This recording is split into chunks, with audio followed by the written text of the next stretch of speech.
À l'Assemblée, les députés continuent l'examen du projet pouvoir d'achat. Oui, troisième jour d'examen de ce texte aujourd'hui. Pour le moment, ça avance plutôt lentement. Le gouvernement a besoin pour avancer de faire des compromis avec les oppositions. Et justement, Hélène Terzian, un accord entre l'exécutif et les députés Les Républicains serait en vue sur la question de l'indemnité carburant.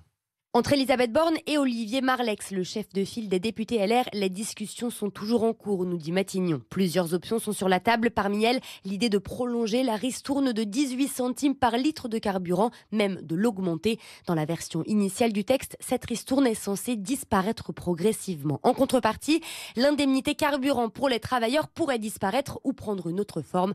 Pierre Cordier, député LR des Ardennes, applaudit des deux mains. Quand vous commencez à rentrer dans des usines à gaz, à des dossiers à remplir, personne n'y comprenait rien. Ce qu'on a aujourd'hui besoin, c'est que celui qui bosse et qui va mettre de l'essence dans sa bagnole, il s'y retrouve et qu'il y ait un prix qui soit satisfaisant et qui corresponde bon an mal an à ce que nous avions avant cette crise. C'est ça en fait l'idée. Officiellement, les députés LR veulent toujours baisser le prix du carburant à 1,50 € le litre, mais ils sont conscients d'être les faiseurs de roi.